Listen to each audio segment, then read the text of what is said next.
Public Policy. I'm Pete Peterson, the very grateful dean of this graduate policy program, and I'm delighted to welcome you here to the Wilburn Auditorium for tonight's debate. This has been a wonderful relationship that we've been building with our friends at the Steamboat Institute, and the third debate that we have co-hosted together here on our Malibu campus. And it's fair to say that the subject and topic for tonight's debate is one that is probably the most closely aligned with the work that we do here at the Policy School. Pepperdine and our School of Public Policy is uniquely committed to American civics, and tonight we will be debating that very topic. It's understood here that the Policy School, in preparing leaders for a polarized political environment, need to understand civic virtue and certainly to understand how public policy is made. One of the core texts that we use here at the Policy School, and certainly as part of our own commitment to civics, is Alexis de Tocqueville's Democracy in America. And as you can see, I brought my pocket edition here. And of course, Tocqueville, like many of the visitors from Europe to the United States, regularly remarked at the incredible level of civic knowledge that he witnessed in meeting Americans throughout the country, from the cities to the rural areas. I wanted to quote from just a passage here from Tocqueville that speaks to the importance. Obviously, I'm going back now to the 1830s. This part of American culture, what Tocqueville would call American mores of civics education. He writes this at one point: "I lived much with the people of the United States, and I cannot say how much I admired their experience and their good sense. Do not lead an American to speak of Europe. He will ordinarily show great presumptions and a rather silly pride. He will be content with those general and indefinite ideas that all countries are of such great help to the ignorant. But ask him about his country, and you will see the cloud that envelops his intellect suddenly dissipate. His language becomes clear, clean, and precise, like his thought. He will teach you what his rights are and what means he will use to exercise them. He will know according to what usages the political world conducts itself. You will perceive that the rules of administration are known to him and that he has made himself familiar with the mechanism of the laws. In the United States, the sum of men's education is directed toward politics. In Europe, its principal goal is to prepare for private life. The action of citizens in affairs is a fact too rare for Europeans to be foreseen in advance. In Europe, we often have the ideas and habits of private existence enter into public life, and we pass suddenly from the interior of the family into the government and of the state. One often sees us discuss the great interests of society, and in the same manner as we converse with our friends. Americans, on the contrary, almost always carry the habits of public life into private life. Among them, the idea of the jury is discovered in the school ground, and one finds parliamentary forms even in the ordering of a banquet. This is who Americans are. But one wonders if we're still that way. It's fair to say that there's a movement in civics education in the United States that stretches from the classical education schools that are growing up all across the United States at the K-12 level to the new and very impressive and exciting number of civics institutes that are popping up at large state-based colleges and universities around the country. But is this, by and large, a good thing? I think we can all agree that civics education is important, but with this new movement around civics education, are we doing it right? This is what tonight's debate is about. So as we care about civics education here at the School of Public Policy, we also care about civil and informed debate. And that's why we are so delighted to partner once again with our friends at the Steamboat Institute. And so to introduce tonight's speakers and to set the table for tonight's debate, please welcome up the director of the Steamboat Institute, Jennifer Schubert-Aiken.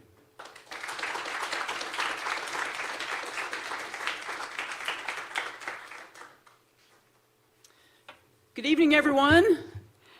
Thank you, Dean Peterson, for welcoming us back to your beautiful campus again. This is the only campus where I really don't enjoy running because you have so many hills. So it's either all down or all up. But we truly do love coming back to Malibu and Pepperdine. It's always a treat to be here. I want to thank all of you for coming out tonight. I know there are many other things you could be doing with your time. We also have people watching the live stream from all over the place. Josh, you'll be glad to know that there's a group called Latinos for Tennessee that hosts a watch party for just about every one of our debates. So hello to our friends with Latinos for Tennessee. Steamboat Institute was founded nearly 20 years ago with the mission of promoting America's founding principles and fostering an appreciation of the freedom we enjoy as Americans. We have hosted dozens of debates on college campuses across America over the past 8 years, visiting more than 30 campuses. With each of our debates, the emphasis is on developing your critical thinking skills, learning how to think, not what to think. Tonight is the third of 5 stops in our spring Campus Liberty Tour. In February, we visited UC Davis with a debate on whether scientific progress is best achieved through publicly funded research. Last week, in our hometown of Steamboat Springs, Colorado, we hosted a debate on whether expanded federal regulation of AI regulations should be expanded to safeguard the public interest. This debate was presented as part of a special one-day summit on the America 250 in the Age of Artificial Intelligence. You can find that entire program on our YouTube channel. On our third debate, actually our fourth debate, will be on April 13th at the University of Colorado in Boulder with a debate between John Bolton and Susan Rice on whether the U.S. is committing superpower suicide. So that should be an interesting discussion. And on June 23rd, we will wrap up the spring tour at the University of Wyoming, where we will host a debate on institutional neutrality, including George Washington law professor Jonathan Turley. This debate will be part of the Heterodox Academy Mountain West Regional Conference. With all of our debates, you can watch live from anywhere in the country on Steamboat Institute's YouTube channel. Be sure to sign up for our email list at steamboatinstitute.org to have the viewing links sent directly to your inbox. Follow us on social media. And we encourage you to always get a group of friends together if you think one of these would be interesting, and then have your own debate afterwards. As a nonprofit, nonpartisan organization, Steamboat Institute relies on the support of many generous individuals and foundations to bring programs such as tonight's debate to college campuses all over the country. I would like to take just a moment to say a special thank you to our major sponsors, the Jack Roth Charitable Foundation, the Adolph Coors Foundation, the Diana Davis Spencer Foundation, Lined and Harry Bradley Foundation, the Arthur N. Roop Foundation, and Bruce and Marcy Benson for their support. All right, now for tonight's debate. In an era marked by deep political divides, rising distrust in institutions, and increasingly polarized public discourse, many Americans are asking a fundamental question: how did we get here? One explanation gaining traction points to the classroom. Civic education, once intended to equip students with a shared understanding of democratic principles, institutions, and responsibilities, has, some argue, eroded or fragmented over time. Without a common foundation in how government works and what citizenship entails, people may be more vulnerable to ideological echo chambers and partisan narratives. But is the decline of civic education truly the primary driver of today's partisanship, or is it merely one factor among many in a more complex cultural and technological landscape? We invite all of our audience members, including our live stream viewers, to respond with your view on this question: is the failure of civic education in schools the primary cause of ideological partisanship in society today? Agree, disagree, or undecided. So feel free to pull out your phones. We want everyone to vote in the poll. Let us know what your opinion is. You will see it on the screens on the side here. If you are watching on the live stream, there is a link for voting in the poll. So we would like to see everyone vote, and then when the debate is over, we're going to ask you for your opinions again to see how opinions have shifted. So it does not look like we are getting any traction with our poll. So if there is a technical issue, let's get that resolved quickly. So now, while they're fixing the polling, because you should be able to see it changing as you are voting with your phones, I would like to introduce our speakers and moderator for this evening. So let's welcome them to the stage, and I will then introduce each of them while they remain seated. So speakers and moderator, please come on up. Let's give them a hand while they're coming up.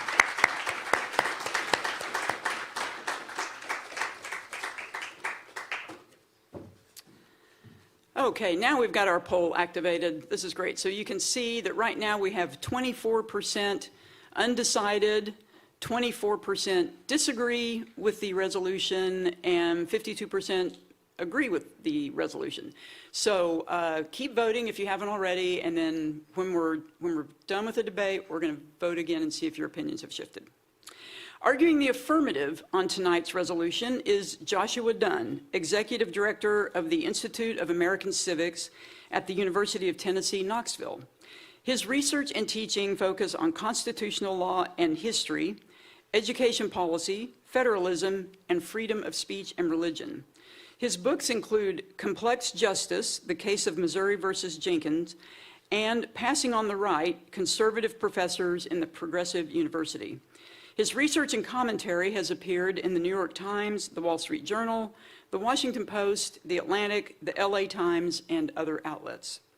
Professor Dunn previously taught at the University of Colorado in Colorado Springs, where he served as executive director of the Center for the Study of Government and the Individual, and as chair of the Department of Political Science.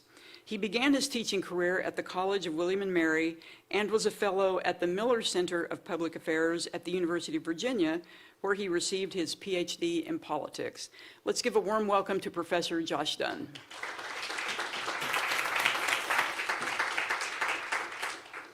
Seated in the middle this evening, arguing the negative on tonight's resolution, is Timothy Messer-Kruse, Professor of Cultural Studies at Bowling Green State University in Ohio, the first university outside of California to establish an ethnic studies department. He earned his Ph.D. in history from the University of Wisconsin and is the author of 10 books, including The Trial of the Haymarket Anarchists, Terrorism and Justice in the Gilded Age, that won the Best Book in Labor History Award in 2012. Two more recent books include The Patriot's Dilemma, White Abolitionism and Black Banishment in the Founding of the United States of America, and Slavery's Fugitives and the Making of the U.S. Constitution. Professor Messer-Kruse has been a featured guest on NPR's Morning Edition and has been profiled in both the National Review and the Atlantic. In addition to academic journals, Professor Messer-Kruse essays regularly appear in the Chronicle Review, Jacobin, Inside Higher Education, Counterpunch, and Commonplace.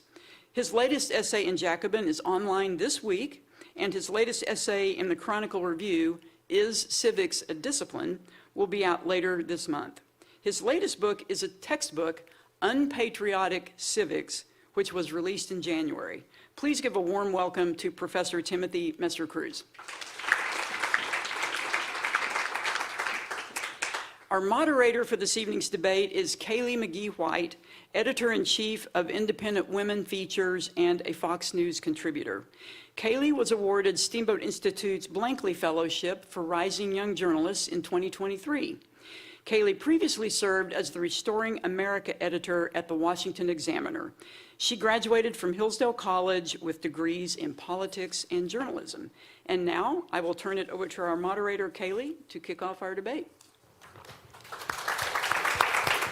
Thank you very much, Jennifer. I would also like to remind everyone that through the QR code that you guys have, you'll also have the ability to submit questions to our two debaters tonight. So we will be doing a Q&A section after a little bit. So please submit your questions there, and I'll be able to go through them from that. But first, I would like to invite Dr. Dunn up to make his opening statement.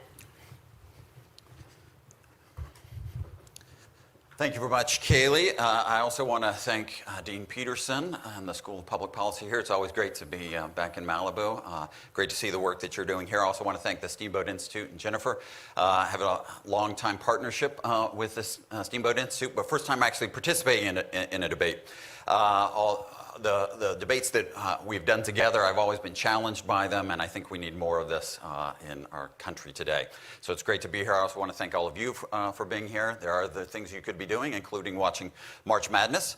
And with any luck, we'll be out in time to catch the scores for the late games tonight. And also for the students, thank you for being here. I hesitate to ask whether you're here under duress or inducement, but thanks.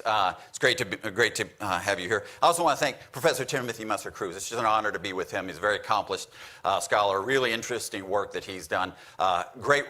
Really interesting story in Wikipedia, too. So if you have a chance afterwards, it's worth talking to him about that. So, ladies and gentlemen, I affirm the resolution that the failure of civic education in schools is the primary cause of ideological partisanship in our society today. Americans today do not simply disagree. We distrust, we caricature, we assume the worst, we demonize. Increasingly, citizens do not just think the other side is wrong, they think the other side is dangerous. That's not normal political disagreement or healthy political disagreement, that's ideological hostility. The question before us is, what is driving this? So I argue that the primary cause is the failure of civic education. Not because civic education explains everything, but because it explains the foundation, the condition that allows polarization to grow. So first, polarization is driven by misperception.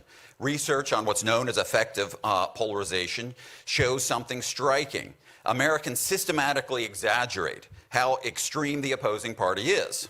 They believe the other side holds more radical views than it actually does. And those exaggerations are strongly linked to partisan animus. In other words, people don't just dislike their opponents, they misunderstand them. And misunderstanding fuels hostility. So the next question then becomes, where do those misperceptions come from? Well, decades of research shows that citizens with lower political knowledge are far more prone to those factual errors of stereotyping and misinformation. When scholars talk about high knowledge for citizens, they don't mean experts. They mean citizens who can answer basic civic questions. What are the three branches of government? What does Congress do? How does federalism work? Those with higher civic knowledge are dramatically more accurate in their understanding of parties and policies. Those with lower knowledge are more likely to rely on group identity or partisan cues or other forms of distorted narratives. So when citizens do not understand how the system works, they cannot evaluate claims about it. They can't properly situate political disagreement, and so they fall back on identity and suspicion. So ignorance does not produce neutrality, it produces distortion. Civic knowledge, however, increases political tolerance. Recent survey data from Florida State University's Institute for Governance and Civics shows that citizens with high civic knowledge score 16 points higher on a scale of 0 to 100 on political tolerance than those with low knowledge. That difference represents a meaningful behavioral shift from a significant reluctance to engage to a clear willingness to engage with political opponents. Even more striking, the effect of civic knowledge is 2 to 5 times larger than the effect of general educational attainment. So in everyday context, being at school, at your workplace, in your local community, civic knowledge increases willingness to engage across differences by 15 to 18 points. The evidence therefore points in one direction. Civic knowledge does not inflame division, it moderates it. The problem is that schools are not prioritizing that knowledge. A nationally representative from RAND in 2020 of social studies teachers reveals something also quite striking. 80% of teachers, it's the highest category for them, say that their priority, their most significant priority, is ensuring that students are tolerant of other people and groups who are different from themselves. That's an admirable goal. but barely half, 53%, say that it is essential that students understand foundational concepts like federalism, separation of powers, and checks and balances. So there's an irony. We're prioritizing tolerance while deprioritizing the knowledge that actually produces tolerance. We're aiming at the outcome, but neglecting the mechanism, or we want the product, but not the process. And the evidence of that failure is concrete. National assessments show that only about 1 in 4 students demonstrate even basic proficiency in civics, and roughly a third lack even a partial mastery of fundamental concepts like separation of powers, federalism, and constitutional rights. That does not disappear with age. We have survey upon survey showing that adult Americans have very low levels of civic knowledge. And at the same time, trust in core institutions such as Congress, the presidency, the courts, and the media continues to decline. So without a basic civil framework, citizens are less able to distinguish normal political conflict from genuine crisis. As well, teachers will often report that civics is neglected in their schools, that the emphasis is on teaching subjects which are tested or subject to high-stakes testing. So I think the evidence is that the failure of civic education is the primary cause. So in conclusion, a democracy cannot function if citizens cannot disagree without demonizing one another. And citizens cannot disagree constructively if they do not understand the system in which they are participating. Thank you. Thank you very much, Dr. Dunn. And not that I'm checking, but my bracket for March Madness is perfect right now. So a little bit of a dunk. Dr. Messer-Kruse, would you like to do your opening statement? Good evening. It's really a great pleasure to be here tonight. As I was telling a few individuals before our debate, I think people who aren't really familiar with academia assume that academicians do this all the time. That's part of our job description is to engage in meaningful and constructive debate. But in fact, it's a very rare opportunity, and I want to thank the Steamboat Institute, Pepperdine School of Public Policy for making this possible, because I've been teaching and writing now for years, and this is the first time I've been a part of a structured debate. So it's really an honor. It's really a pleasure. I also want to thank, of course, Dr. Josh Dunn for setting the table and for all of his important work in advancing, I think, our shared goals. Now, a couple caveats before I begin. First of all, a lot of my argument here, I think, is going to land sort of diagonally to the assumptions of the evening. And before I go any further, I just want to clarify a couple things so I'm not misunderstood. First of all, I do believe in the rule of law. I do believe in the Bill of Rights. I do believe in the importance of democracy. But I don't believe in civics. So that's going to be a hard row to hoe, I realize, but I'm going to endeavor to do that. So my position tonight is that it's not the failure of civics that leads to polarization, it's the success of civics. Polarization is actually an independent variable. Polarization has been happening on its own, regardless of what teachers or academics or education has done for over a century, and will continue to do so, perhaps. But I do believe that teaching might be a possible intervention, although I'm skeptical. And I'm skeptical because, of course, we are educators, we are scholars, and of course, we look at every problem as having a solution that involves scholarship and teaching.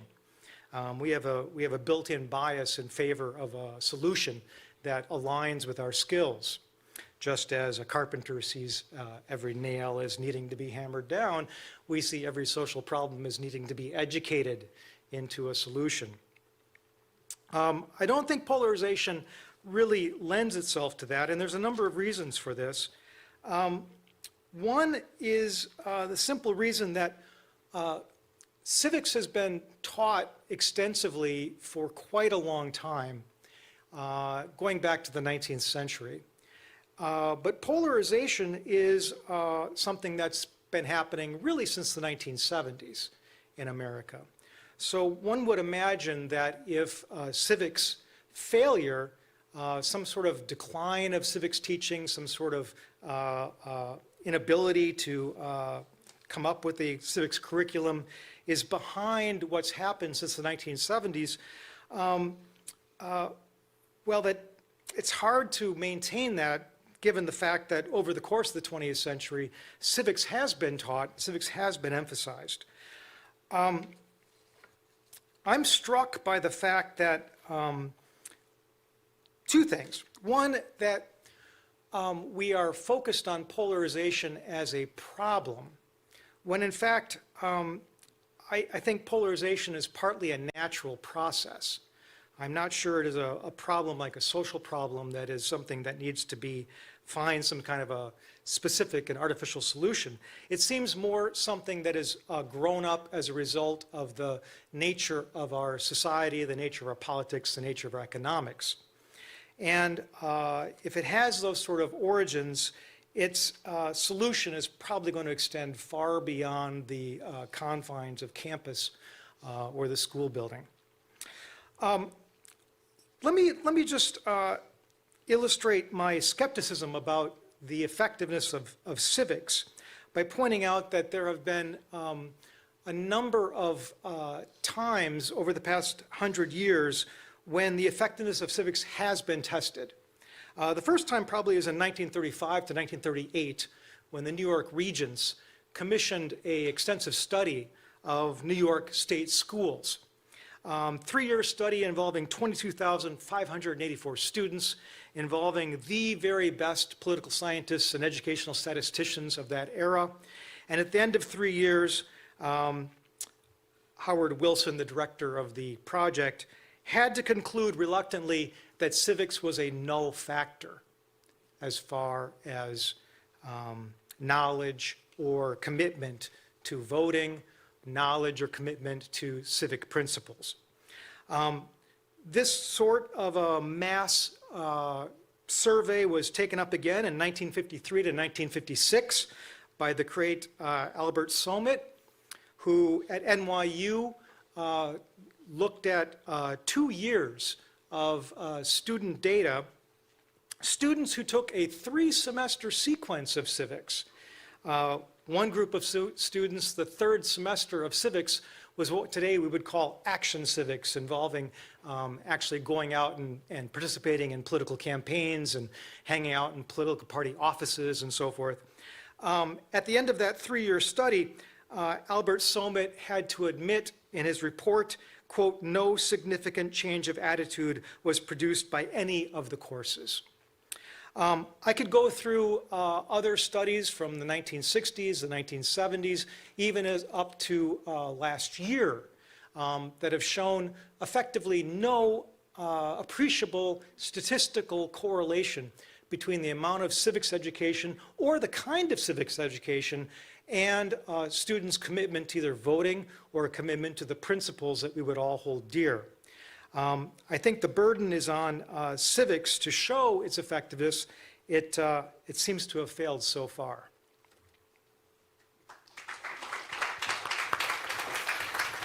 Thank you very much to you both. I think it's helpful when we start these debates to lay some foundational definitions about what it is we're talking about.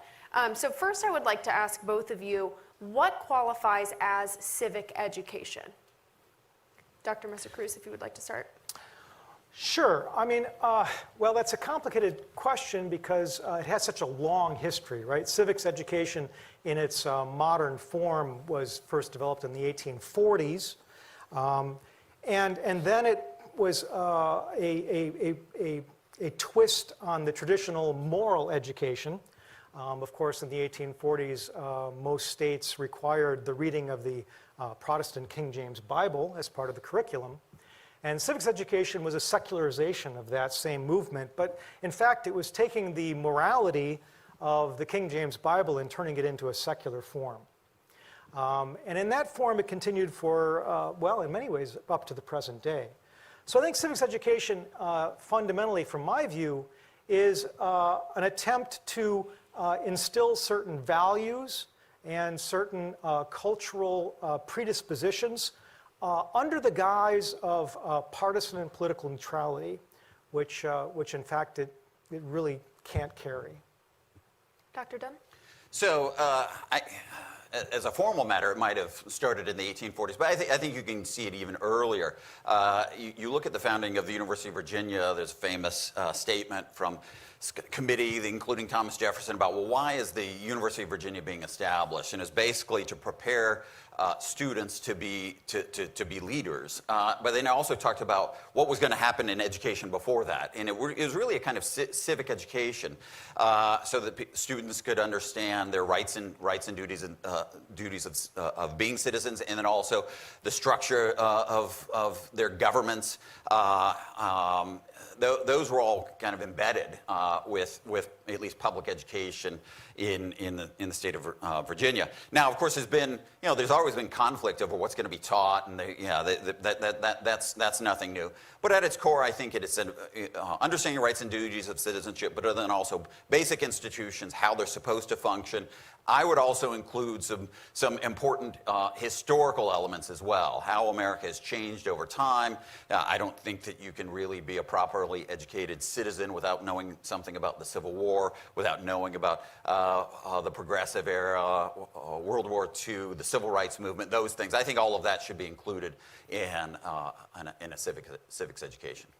Dr. Messer-Kruse, you mentioned that originally civic education did have a sort of moral framework, and that its intent was to encourage a moral discipline among citizens, and yet it's moved to a more secular, overtly political approach in recent years, especially in the way that it's tied to our politics and our government.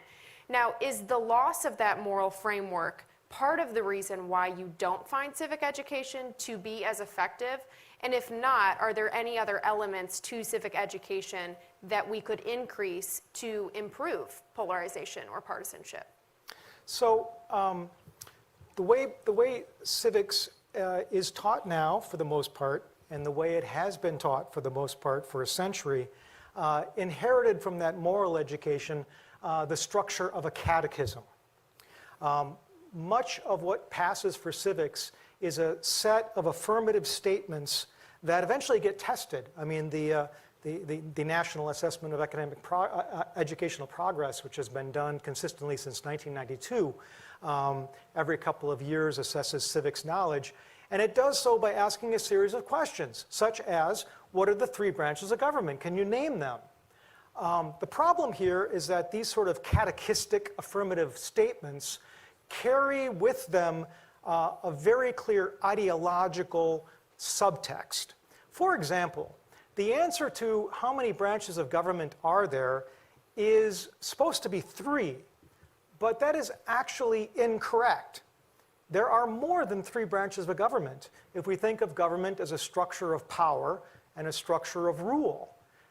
There is the Federal Reserve, which last I checked spent $9 trillion purchasing various securities and other instruments, financial instruments, since the last great housing collapse of 2016.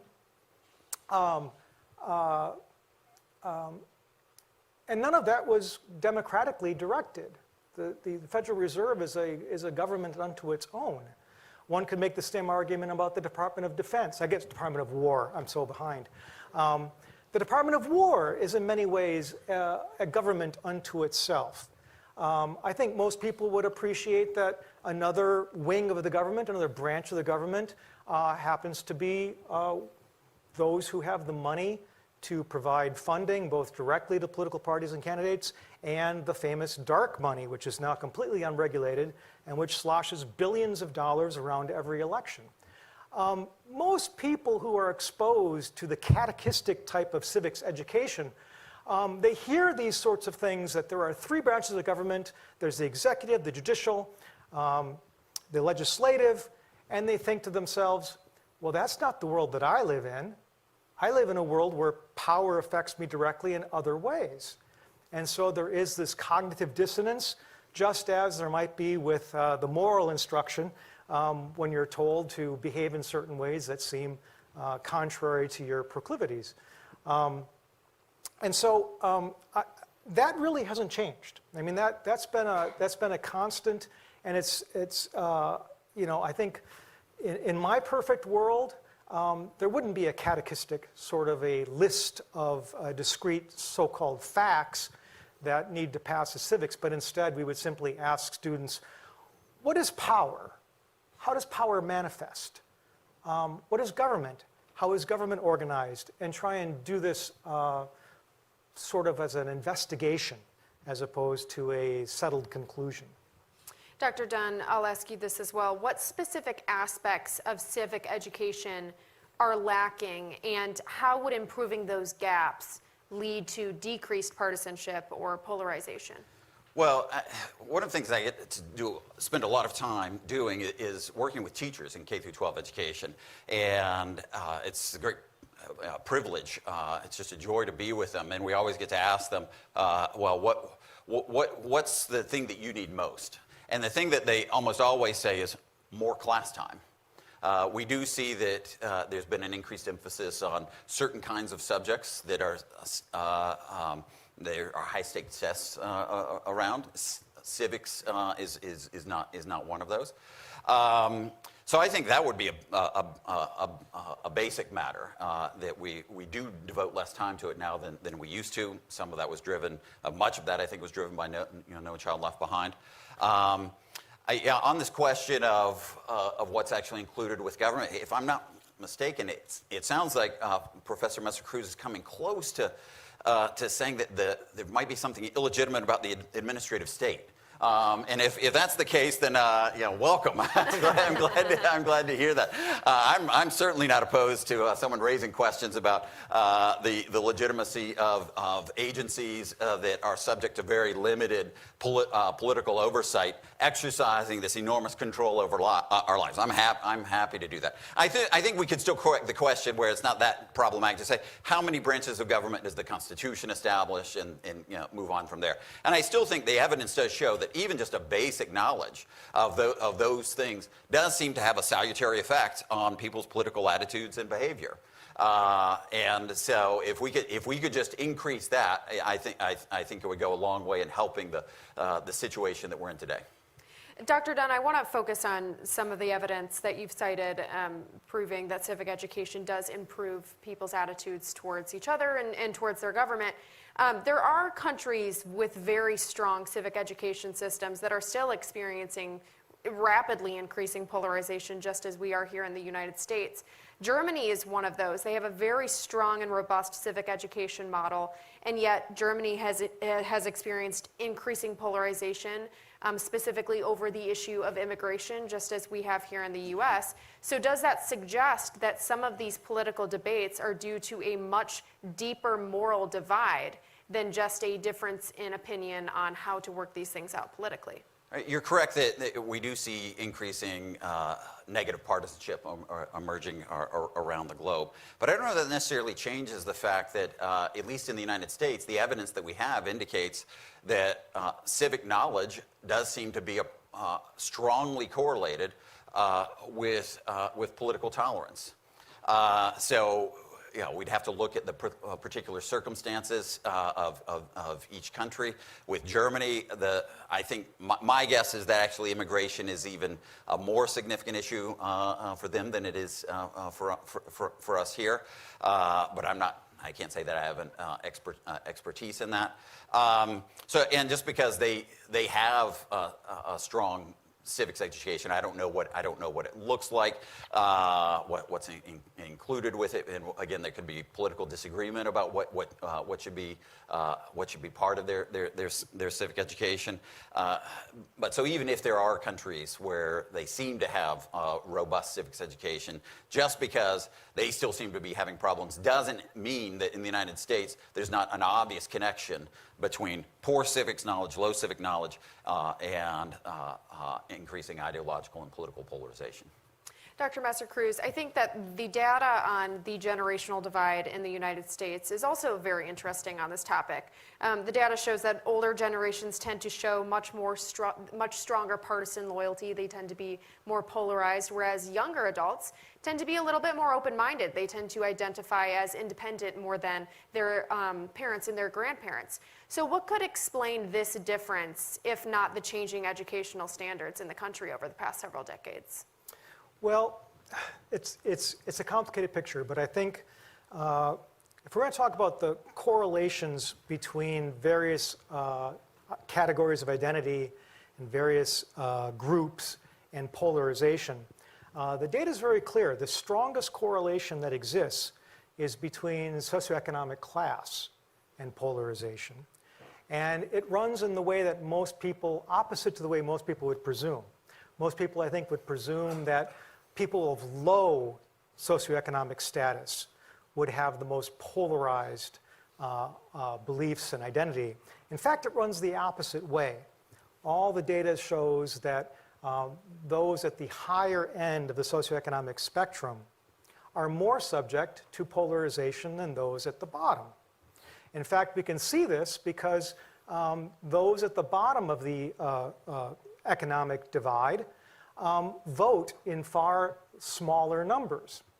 And I think there's a presumption that those non-voters must be doing so because they don't care, they're apathetic, they're alienated from the system.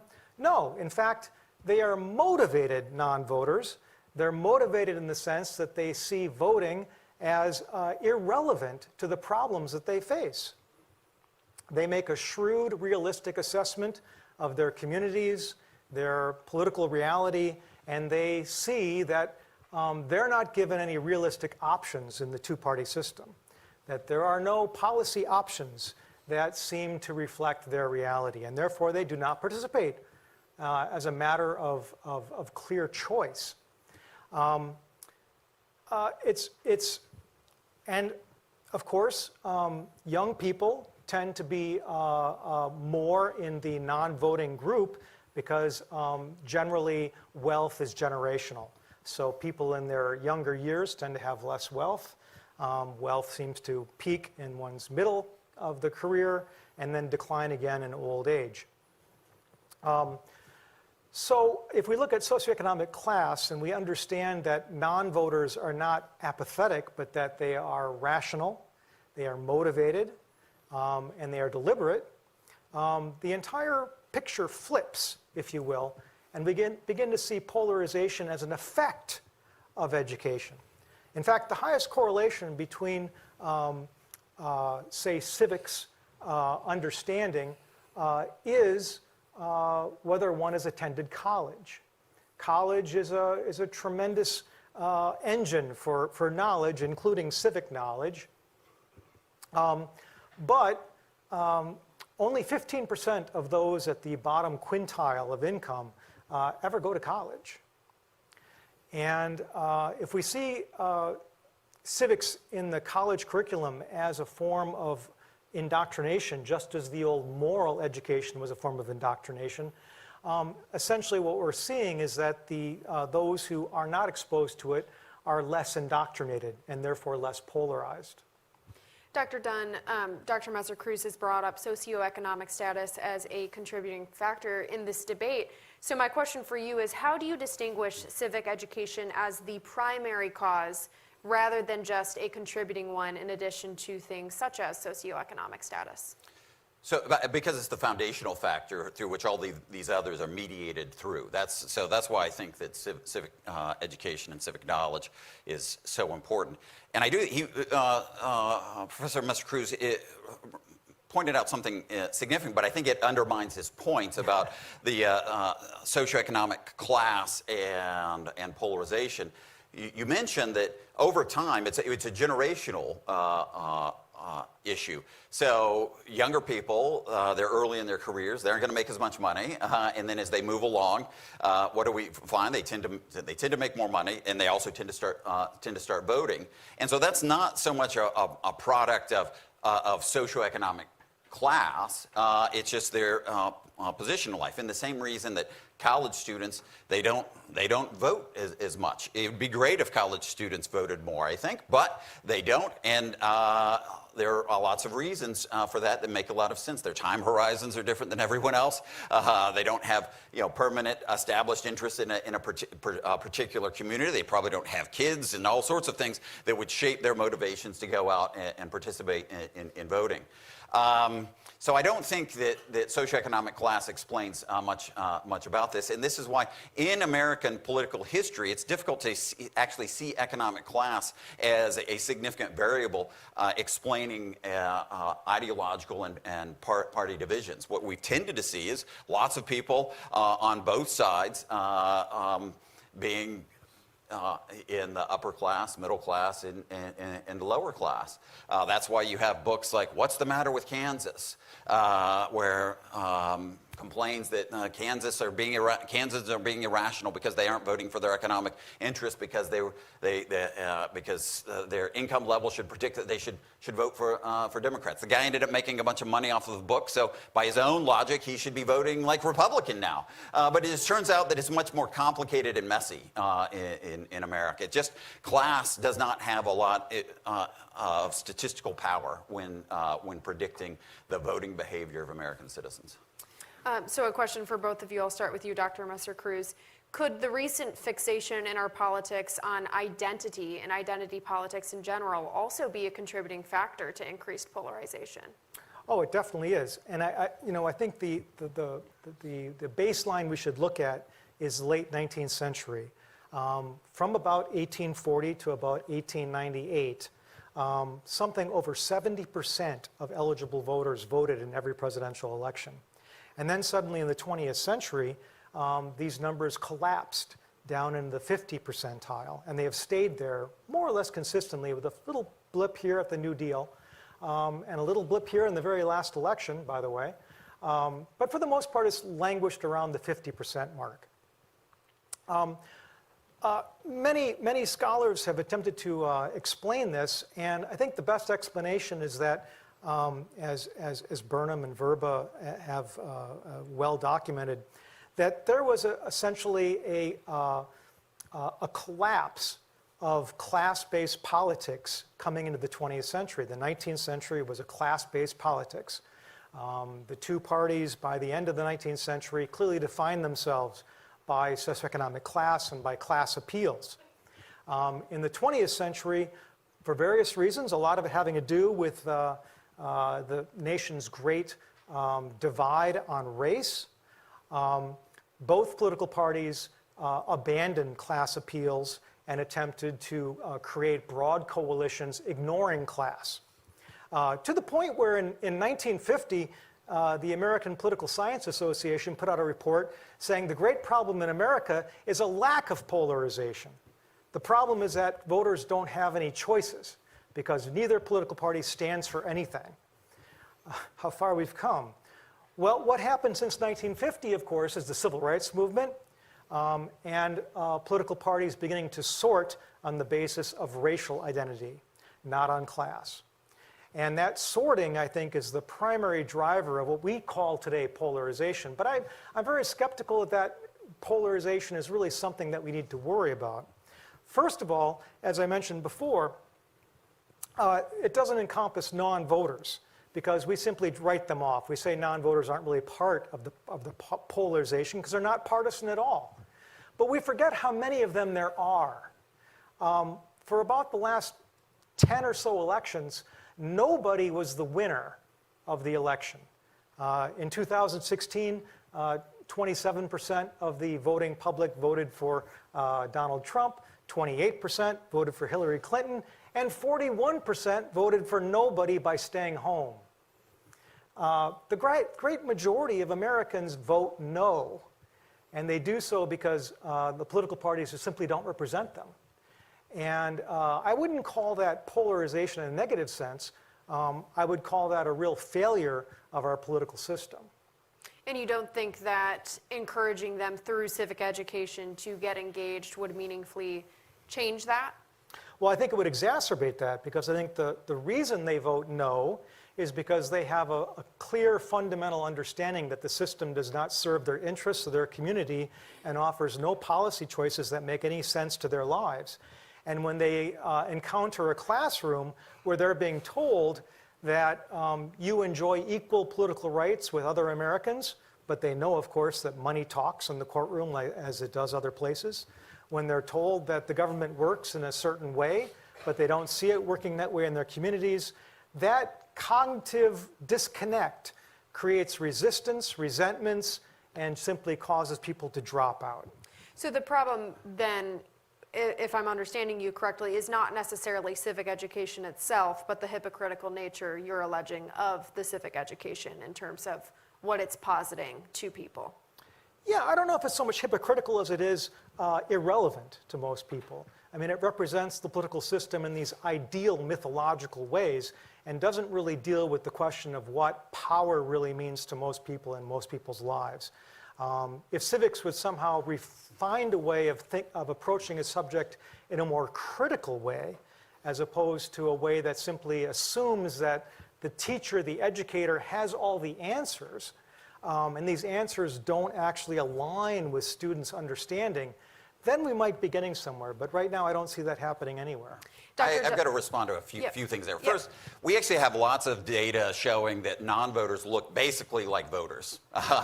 And so if you just had everyone show up, a lot of times the outcomes would not change in elections. And there are lots of reasons that people don't vote. But there's not a whole lot of evidence that they're just staying home because this system just doesn't represent me. A lot of people recognize, first of all, that the odds of your vote being the decisive one in any election with a particular number of voters is vanishingly small, and so they aren't going to participate for that reason. But there are all sorts of things. Also, on this question of responsible party government, the Political Science Association did say, this big problem, we don't have these choices, and now that we do have choices, can we send responsible party government back? That is an issue, but I would disagree. There's lots of reasons why they've sorted. It's not just because of race. That's plenty of variables that go into that go into this sorting. And part of the issue is that the polarization, often it's not driven by any particularly coherent ideology. It's just pure tribalism. And so you can see the conservatives and liberals changing their positions based on who's in power. If there's a Democrat in the White House, Republicans aren't too enthusiastic about executive power. And then you get a Republican, and they shift. For a long time, Republicans were the party of free trade. Now, their standard bearer isn't too enthusiastic about free trade, so they change. So it's deeper, but it's this kind of tribal affiliation that we see more than, and it can be around all sorts of different things. So I think those two things in particular on non-voters, we just don't have evidence that they're just staying home just because they're so angry about, and they don't think the system represents them. And this question about how the parties sort, not different ideological camps sort, is much more complicated than just race. Mm-hmm. Dr. Dunn, I do want to ask, you've argued that increased civic education encourages better civic behavior, and that there is a direct correlation there. There was a 2023 experimental study on state-mandated civic tests, though, and this covered tens of thousands of young Americans and found that there was no significant improvement in youth voter turnout, which actually led researchers to conclude that such policies may be a, quote, wasted effort for boosting voting. So my question is, if civic education has not been shown to significantly influence behaviors like voting or volunteering, why should we expect it to meaningfully reduce partisan divides? Because those are different things. I mean, voting is something different. And once again, we know that young people vote when they get older, right? I mean, this is we see this trend over time. But we also have the data that shows when you do have higher levels of civic knowledge, you're more tolerant, you're less polarized. So just because it doesn't affect their willingness to go and vote doesn't mean that it isn't going to change their attitudes about polarization or toleration, those kinds of things. Because voting is something different. I actually think voting is important. I want people to go vote, but in some ways, it's the weakest measure, I think, of actual political engagement. I mean, you can go and vote, and it's, a few hours or maybe even just minutes now with mail-in voting. You just walk to your mailbox. It doesn't actually take a lot. To me, there are much more significant things like how involved are you in your community? Are you engaged in civic associations? And we do see significant declines in those as well. And of course, there's lots of research on that. But again, I think behind all of that is this question of civic knowledge that we have seen, and we do have evidence that's in decline. NAEP scores have declined just in the most recent round of testing on both American history and in civics. Last couple of questions from me for both of you before we get to our audience Q&A. I want to ask this to both of you. Could it be that civic education is a victim of polarization and not its cause? Dr. Messer-Kruse? That's an interesting question. I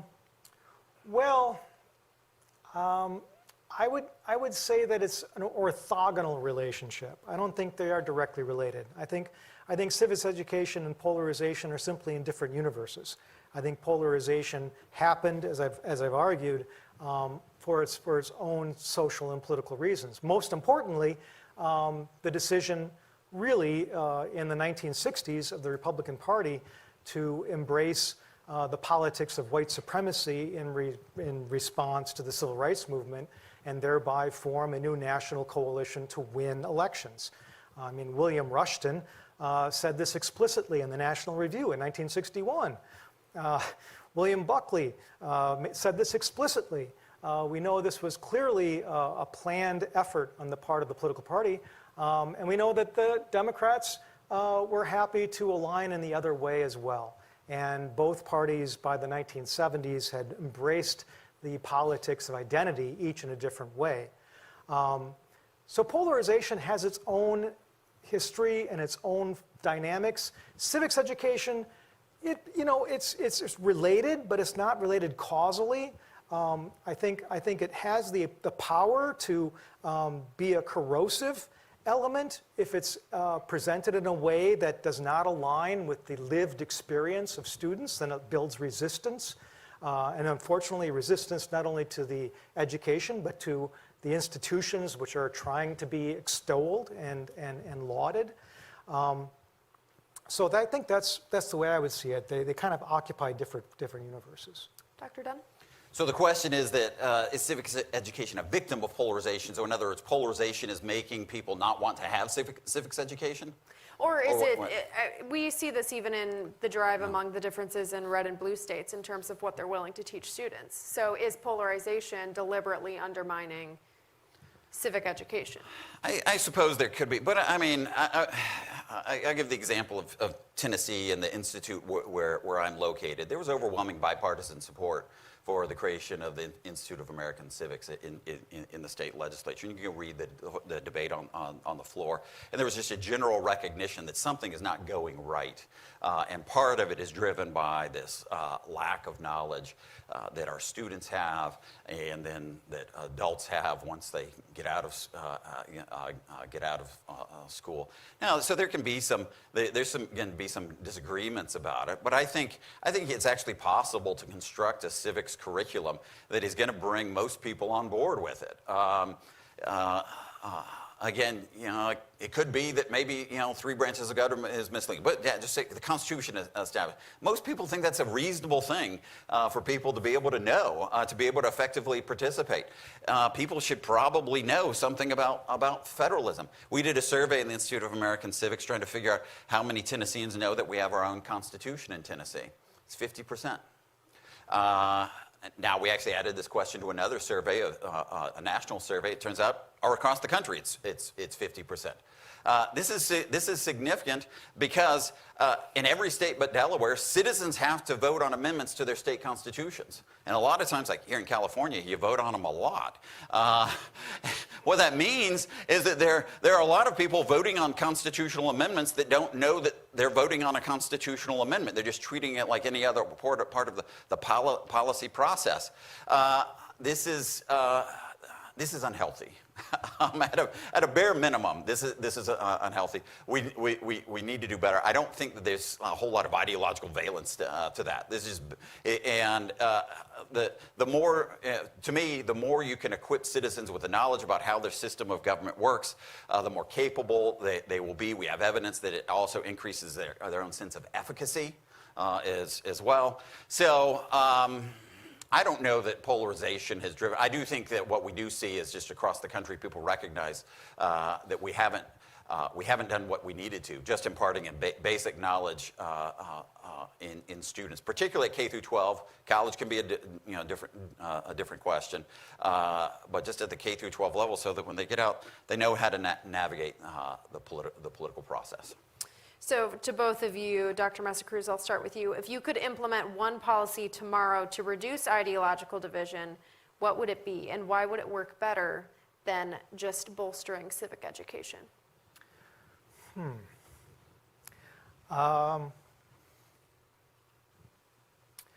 I don't think you could do one thing. I mean, not without really significant political and social changes. I mean, the situation we've gotten ourselves into is because of the cul-de-sac of politics that we find ourselves in, where neither political party seems to represent the interests of nearly a majority of the public.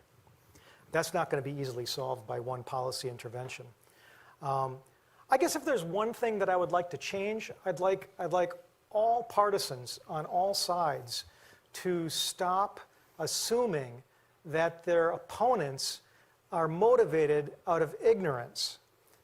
This is why we get bipartisan support for civics education, because both liberals and conservatives believe that their opponents are stupid and need to be educated.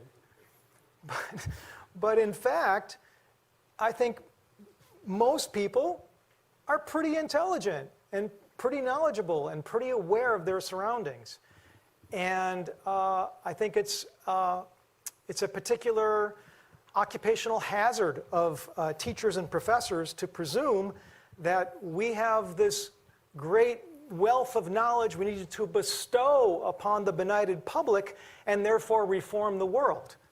I don't think that is going to happen because it hasn't happened in over a century and a half of effort. Dr. Dunn? So one thing, yeah, get rid of social media. that might be a good start. If we could go back in time and get rid of the McGovern-Fraser Commission, which changed the method that we nominate candidates, I think that had a extraordinarily significant impact on the way our parties have sorted and the kinds of candidates who get nominated. It rewards certain kinds of behavior and individuals and punishes others. But I don't know that we could ever go back to that now. So yeah, I mean, certainly social media is a part of the problem, and cable news as well. So if we could, but again, I think that those things, the fact that individuals have trouble kind of navigating what they're seeing on social media or on cable news is again driven in part by their inability to process it effectively because of their civic knowledge. I want to take a couple of questions from our audience now. One of our attendees asks, isn't all civics education coming from a specific perspective? So isn't neutral education impossible? Dr. Messer-Kruse, would you like to start? Well, is neutral education impossible? No, it's possible, but it has to be done from a presumption of dialogue with students. It has to be done with a critical approach to the subject matter. And civics has an institutional inability to do that because it is so rooted in patriotic education. It's so rooted in some kind of a hero worship and rooted in an idea of American exceptionalism that whenever teachers present a critical perspective, it's read and perceived as a partisan perspective. And unless we're able to really understand that a critical approach to these issues does not itself mean that one is taking a partisan side.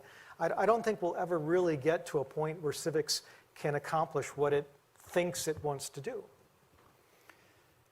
So I think there are a couple of things there. First, I think it's a reasonable thing for people to believe that part of the educational process should breed some kind of attachment to their political community for the students. In order for a system to function and flourish, you need citizens who are invested in the enterprise that we're all part of. I don't think that that's just kind of just gauche patriotism, though. And I don't know where the idea that it's all just kind of hero worship either. I mean, the data shows, like the RAND study shows, that teaching just basic facts about our governmental process is kind of low compared to others. It looks like the most significant thing that teachers value, particularly in K through 12 education, is trying to teach tolerance. And again, the irony, as I said, is that it turns out that if you just teach them about how our system functions, it looks like it makes people tolerant. So that would be a gain. So yeah, I don't get terribly worked up. Yeah, there's always going to be some kind of perspective that you approach things from, but I think you can structure it in a way that look, America, I think, is an extraordinary country. I'm incredibly grateful that I get to live in this amazing place. Every year, people sacrifice about everything they have to try to make it to our shores. That's pretty astonishing.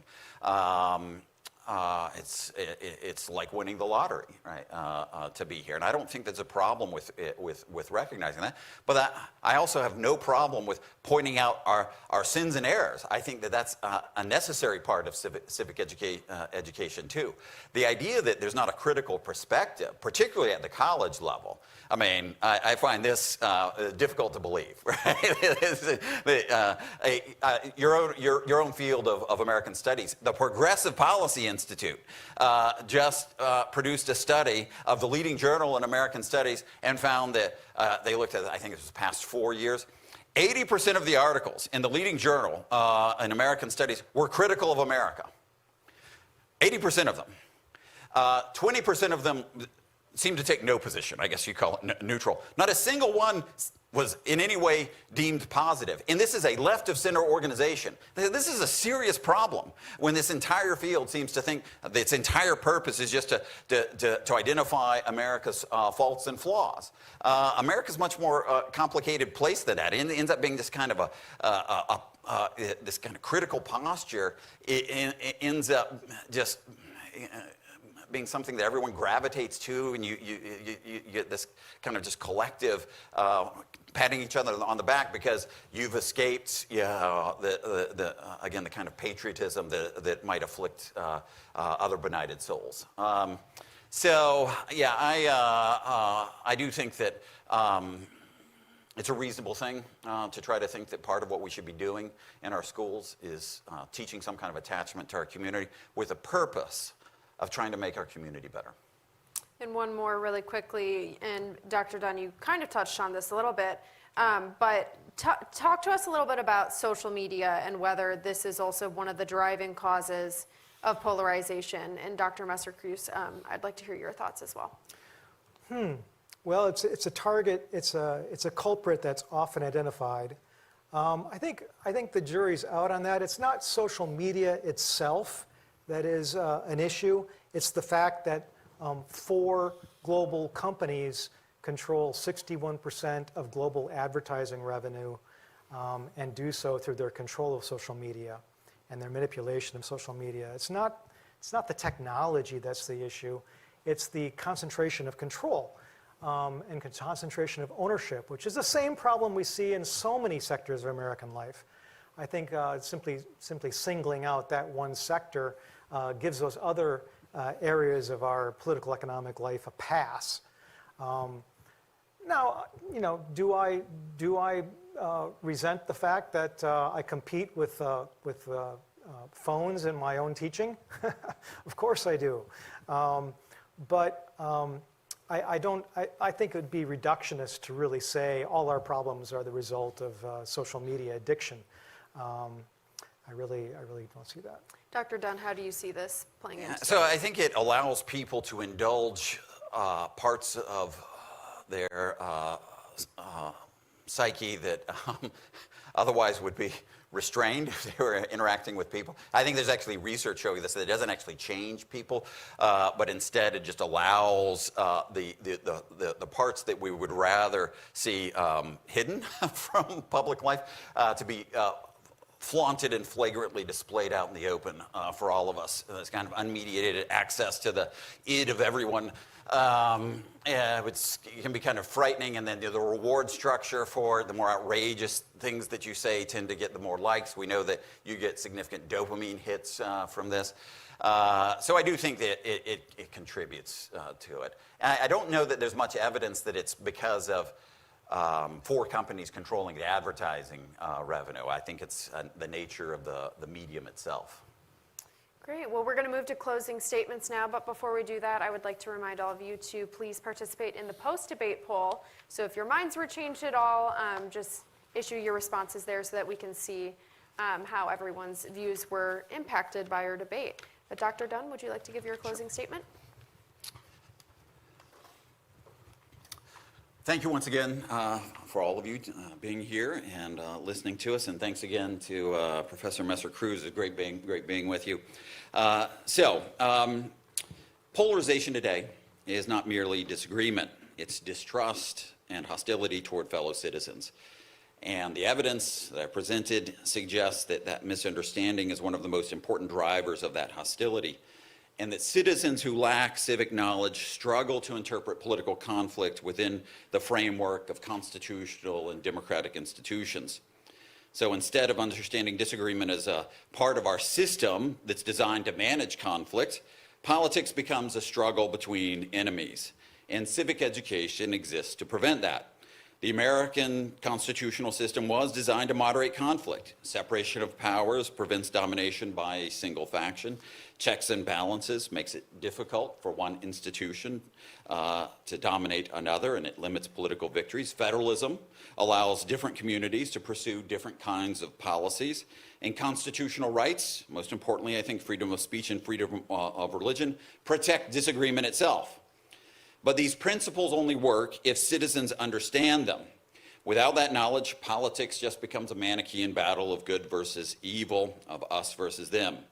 America, as I've said, has never been perfect, but the constitutional system was designed to manage disagreement in an imperfect society. And civic education is how each generation learns how that system works. And when that transmission fails, polarization intensifies. I want to cite an interview from just last week from Senator Ben Sasse. He's facing his own mortality. He reflected on the state of American civic life. He said, "You don't pass along America in the bloodstream. You have to actually teach it.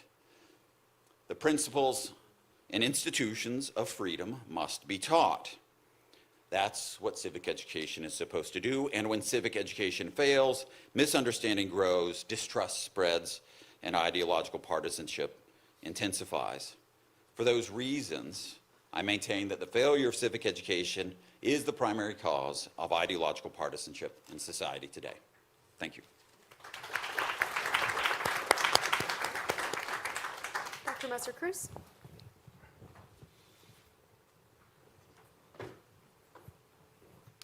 Well, thank you. Thank you, Dr. Dunn. It's been a really invigorating conversation, and I've gotten a lot of material to think about and work on. I think what I want to stress in my summary is a couple things. First of all, I think we lose sight of the fact of the rarefied circumstances in which we all operate. Going to college in America is still a minority undertaking. In 2023, the top quintile of income earners, 59% of them earned a bachelor's degree by the time they were 24. If you look at the bottom quintile of income in America in 2023, 15% earn a bachelor's degree by the time they're 24. The vast majority of Americans do not get in our classrooms, do not benefit from the education that we provide. And so much of what we measure when we actually try and pull out a yardstick and figure out what civic education does. So much of what we measure is that we're actually measuring the effect of college education itself and not the particular curriculum of civics. A lot of the correlations that have been bandied around tonight are really correlations about the effect of learning to learn, the effect of college itself, and not civics in particular. In fact, scholars who have attempted to isolate civics education, and of course that's a very difficult thing to do. You have to do pair matching, you have to do family studies, you have to do things of that sort. But those who have attempted that, like Cam and Palmer in 2008, find that there is a little net effect, little additional added on civics education. This should not surprise us, really, I think. The fact that there is a disconnect between the rise of polarization and the teaching of civics, which had preceded the rise of polarization. One would assume that had civics failed, it would either not have been taught earlier or been failed to teach afterwards, but in fact there's been a great consistency of teaching. And now we are in a new era where civics is not only being mandated more vigorously, but it's taking a form of prohibition. I actually teach in one of the states in America where the latest civics law also carries prohibitions on the teaching of what's called divisive concepts. I am limited as an educator in Ohio from teaching all the curriculum and all the ideas and responding to all my students' questions without fear for my job. Now, personally, of course, I don't, because I'm a full professor and I have a union and all the rest. But my colleagues who are not tenured or are provisional employees and so forth, they're terrified. And they are modifying how they approach all their subjects, not just those dealing with government and American society. So we've entered a new era, an era which I think we can all recognize, especially now that the federal government is turning the Department of Education into a ministry of truth. We can see that civics has become, in many ways, the Trojan horse for the introduction of thought control and the limitation of what teachers can teach throughout America. In that sense, civics is moving in absolutely the wrong direction. It's actually moving in a repressive direction, and one in which I fear is only going to get worse before it gets better. So with that in mind, I'd like just to remind everybody that low test scores on civics exams are not evidence of a lack of knowledge or a lack of smarts, but can also be a rejection of the unreality of the lessons that are being given. I would also like to point out that those who are benefiting from the system seems to be those who are most in favor of civics. And this is because, of course, they see the existing order of things as benefiting the world that they experience, and perhaps overlook the fact that there are a large number, if not even a majority, of their fellow citizens for whom those institutions seem completely irrelevant. Thank you.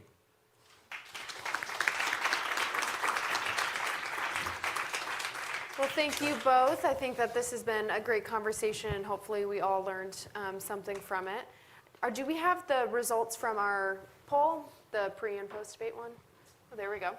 So before the debate, 47% of you agreed that the failure of civic education in schools is the primary cause of ideological partisanship. And post-debate, 54% of you agree. And looks like more of you disagree as well. Oh, it's still changing, so we'll keep it up there that we can watch it in real time. But Okay, we'll do a countdown. 10, this is for you to vote. 10, 9, 8, 7, 6, 5, 4, 3, 2, 1. Okay, I'm looking at the screen right there. So we have the undecideds went from 26 before to 9%, so you did a good job of swaying opinion. It looks like most of the gain Split. went to, it was really close between the two. Moderator, what do you think? I think it was close, but clearly both of you changed minds in the room, so you Absolutely. did your You jobs. You got to hire. There you Yeah. go. We both changed But minds. let's have a round of applause for our speakers and for Kaylee, our moderator. I want to just for 1 minute, just to wrap up here, I want to thank again Dean Pete Peterson and the School of Public Policy here at Pepperdine for always being such great hosts. I would also like to extend a special thanks to the Adolph Coors Foundation, the Jack Roth Charitable Foundation, and all of our foundation supporters that you saw on the screen tonight. If you enjoyed this evening's debate, please keep in mind Steamboat Institute is a nonprofit organization. We would love to have your tax-deductible support for helping us continue to take debates to college campuses and promote civil debate and dialogue. Please go to steamboatinstitute.org, check out our upcoming debates, go to our YouTube channel. You can see any previous debate we've done. They're all there, dozens and dozens of these great debates. This debate will be available on our YouTube channel within the next 48 hours. So if you enjoyed it, please share it with others. Follow us on social media. For those of you who are here in person, join us for some food and drink and to visit with our speakers afterwards. For those of you joining online, thank you and have a good evening.